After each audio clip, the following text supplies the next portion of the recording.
ओम श्री साई राम। शिवरात्रि का आंतरिक महत्व।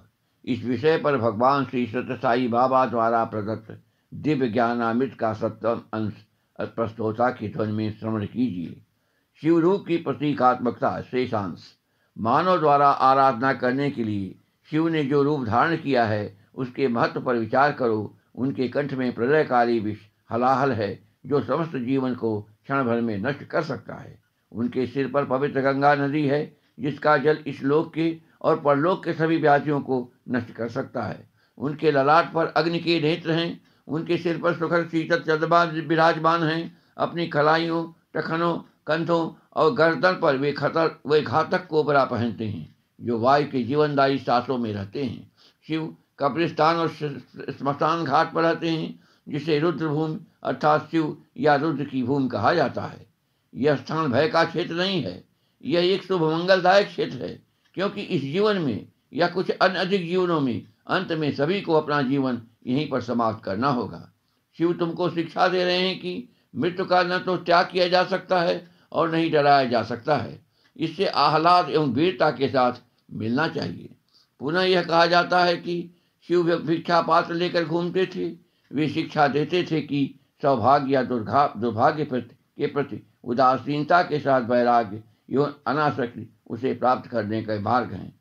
शिव को मृत्युंजय, वह जो मृत्यु पर विजय प्राप्त करते हैं, के रूप में जाना जाता है और वे कामारी, इच्छा का नाश करने वाला भी हैं। ये दो नाम दर्शाते हैं कि जो इच्छा को नष्ट कर देता है वह मृत्यु पर विजयी हो सकता है, क्योंकि इच्छा से गतिविधि उत्पन्न होती है, गतिविधि से परिणाम उत्पन्न होता है, परिणाम से बंधन होता है, बंधन से जन्म होता है और जन्म के साथ मृत्यु संलिप्त है।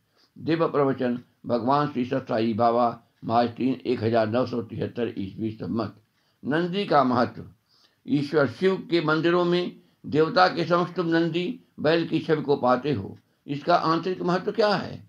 तुमको एक सामान्य उत्तर मिलता है कि नंदी ईश्वर का वाहन है। मानो वे एक बैल से श्रेष्ठतर वाहन प्राप्त करने में समर्थ नहीं हो सकते थे। यह विचार अनुचित है। सच्चाई यह है कि जिस प्रकार लिंगम प्रभु अर्थात ईश्वर का प्रतीक है, उसी प्रकार नंदी बैल जीव अर्थात वैश्विक आत्मा का प्रतीक है। इसलिए नंदी की तरह मनुष्य को भी प्रकृति से दूर हो जाना चाहिए और अपना समस्त ध्यान केवल ईश्वर की ओर निर्देशित करना चाहिए। इस प्रतीक के कुछ अन्य अर्थ भी हैं। उदाहरण के लिए कि ऐसा कहा जाता है कि ईश्वर और नंदी के बीच खड़ा नहीं होना चाहिए। नंदी के दोनों कानों के बीच के स्थान से देखते हुए ईश्वर का दर्शन करना चाहिए।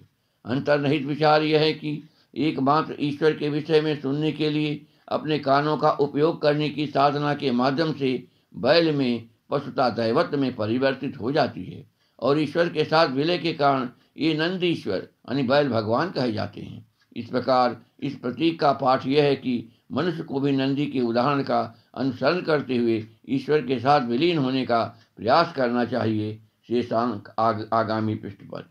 दिव्य प्रवचन भगवान श्री सत्य साई बाबा, मई 24, 1992 ईस्वी संमत। जय साई राम।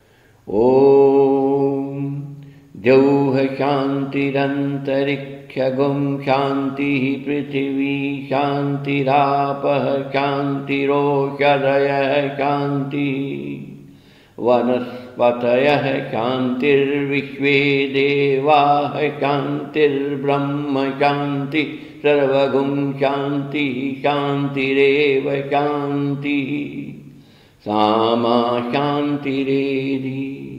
ओम शांति शांति शांति। समस्तलोका सुखिनो भवन्तु, समस्तलोका सुखिनो भवन्तु, समस्तलोका सुखिनो भवन्तु। ओम शांति शांति शांति।